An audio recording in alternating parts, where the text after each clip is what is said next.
जुड़ी हुई हैं। तो कुछ बेसिक बातें जो पता होनी चाहिए वो ये है कि अम्बेडकर जी का जो जन्म हुआ था वो एक दलित परिवार में हुआ था। और मैंने आपसे कई बार कहा कि हम जिस बैकग्राउंड में होते हैं तब हमें वो चीजें ठीक से समझ में आती हैं, जब तक हम किसी बैकग्राउंड में ना हो तब तक समझना मुश्किल है। आपने सुना होगा एक जाति है महाराष्ट्र में महार नाम की, उस जाति से उनका संबंध था। तो अम्बेडकर के जीवन की एक बात यह है कि 14 संतानें इनके माता पिता की थी, ये उनमें से अंतिम बच्चे थे और पूरे खानदान में अकेला पढ़ने वाला बच्चा जिसको स्कूल जाने का मौका मिला, ऐसा परिवार था। इनके जो पेरेंट्स थे, 4 पेरेंट्स थे, वो ब्रिटिश ईस्ट इंडिया कंपनी में सैनिक हुआ करते थे। 4 पेरेंट्स मतलब पूर्वज। और जो इनके फादर थे, पिता थे, वो ब्रिटिश इंडियन आर्मी में एक सूबेदार रैंक के व्यक्ति थे। और क्योंकि वो सूबेदार रैंक के व्यक्ति थे इसलिए इनको थोड़े से बेनिफिट्स मिल गए जो इनकी जाति या इनके समाज के व्यक्तियों को सामान्यतः नहीं मिलते थे। तो इसका फायदा ये हुआ कि अम्बेडकर जी को पढ़ाई का मौका मिल गया और वो एक स्कूल में पढ़ने लगे। मतलब जिस समय वो स्कूल में पढ़ रहे थे उस समय पूरे स्कूल में अकेला दलित बच्चा यही था, भीमराव जिसका नाम था।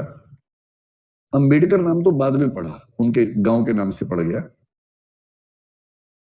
तो उन्होंने लिखा है, एक आत्मकथा लिखी जिसको हिंदी में कहते हैं मैं कैसे बना, मी कसा भालू मराठी में आत्मकथा है जिसमें ये सब लिखा है।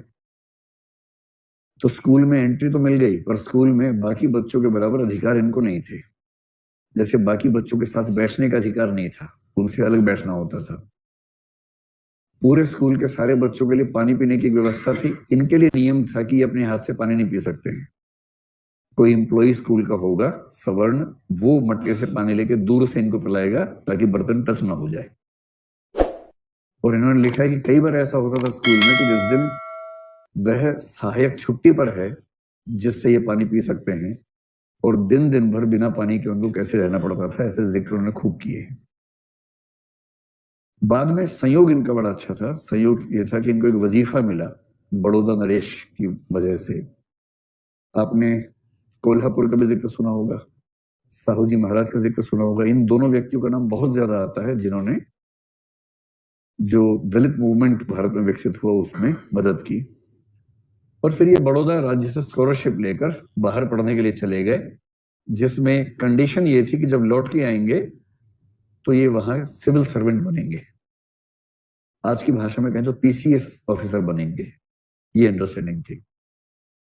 फिर इन्होंने कोलंबिया विश्वविद्यालय जो अमेरिका में है वहां से, और फिर यूके से भी, यूके में अगर मैं ठीक ध्यान कर पा रहा हूं तो कैम्ब्रिज में शायद ये थे, मैं आपको बताता हूं, London school of economics LSE, UK में लंदन स्कूल ऑफ इकोनॉमिक्स।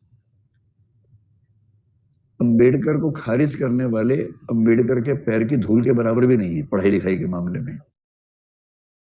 इसका प्रमाण यह है कि आपने ऐसे लोग देखे होंगे जिन्होंने master of arts, MA MSc M.Com कुछ किया है, कुछ व्यक्ति PhD वाले दिखे होंगे। मुझे पूरे भारतीय स्वाधीनता संग्राम में एक ही व्यक्ति दिखता है जिसने 1 नहीं 2 नहीं 4 PhD की थी, और वो डॉक्टर अम्बेडकर है। 4 PhD, जिनमें से इकोनॉमिक्स में 2 PhD उन्होंने एक कोलंबिया विश्वविद्यालय से की और एक लंदन स्कूल ऑफ इकोनॉमिक्स से की। उसके बाद कानून पढ़ने का शौक सवार हुआ तो कोलंबिया विश्वविद्यालय से उसमें भी PhD LLD जिसको बोलते हैं वो हासिल की। और चौथी PhD उनको भारत में उस्मानिया विश्वविद्यालय से उनके कॉन्ट्रीब्यूशंस की वजह से मिली, जो उन्होंने एक बड़ा आंदोलन चलाया उसकी वजह से मिली। तो अम्बेडकर का सौभाग्य था कि उनको पढ़ने का मौका मिला, और जब मिला तो उन्होंने इस पढ़ाई का पूरा फायदा उठाया। और जब इतना कुछ समझ लिया तो फिर उनको लगा कि मुझे कुछ लिखना भी चाहिए, मूवमेंट्स भी करने चाहिए। तो ये सब जब हुआ तो उसके बाद उन्होंने कई आंदोलन किए। उनके स्कूल के अनुभव तो आप जानते ही हैं कि पानी भी पीना है तो कोई होना चाहिए वरना पानी मिलेगा नहीं पीने को। उनके जीवन के 2 अनुभव और रोचक हैं, जानने चाहिए आपको। जब वो बड़ौदा में सिविल सर्वेंट थे, मतलब PCS ऑफिसर थे, तो वहां रहना भी था उनको। तो रहने के लिए घर ढूंढ रहे थे। उन दिनों नागपुर में भी उन्होंने ये सब प्रयोग करके देखे थे। घर ढूंढते थे तो जैसे ही पता लगता था कि ये व्यक्ति दलित जाति का है, उसके बाद घर नहीं मिलता था। मतलब कहने की बात है कि स्वाधीन भारत है, आधुनिक भारत है, बड़े शहरों में ऐसा नहीं होता है। 21वीं सदी में भी दिल्ली के मुखर्जी नगर में ऐसा होता है। आपको पता नहीं इस बात का आइडिया है या नहीं। बहुत सारे बच्चों को रूम इसलिए नहीं मिलता है कि वो मुसलमान हैं या किसी और धर्म के हैं। बहुत सारे बच्चों को तो इसलिए नहीं मिलता कि हरियाणा के हैं। मैं तो खुद वहां से हूँ। लेकिन ये ट्रेंड पिछले 5-7 साल का है, उसमें उनकी भूमिका भी ठीक ठाक रही है ऐसा ट्रेंड बनाने में। और अगर कोई बच्चा दलित बैकग्राउंड से है, उसको कमरा मिले, इसमें भी रिस्क है कि शायद ना मिले। आपको आश्चर्य होगा, लेकिन ऐसे केसेस हुए हैं पिछले 10 साल के अंदर, बहुत बड़े केसेस हुए हैं मुखर्जी नगर में ही। तो अंबेडकर ने कई घर ढूंढे, कोई घर उनको नहीं मिला, सिर्फ इसलिए कि वो शूद्र थे। अंत में एक घर उनको मिल गया। उनका दोस्त और वो गए बात करने के लिए, बातें हुई, पढ़ा लिखा आदमी था। मकान मालिक ने पूछने की जरूरत ही नहीं समझी कि आप किस जाति से हैं। इन्होंने बताया नहीं। ये क्यों बताए? तो घर मिल गया रहने को, उसमें रहने लग गए।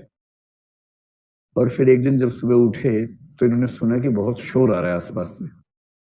और जब झांक के देखा तो सैकड़ों लोग हथियार लेके घर के बाहर खड़े हुए थे।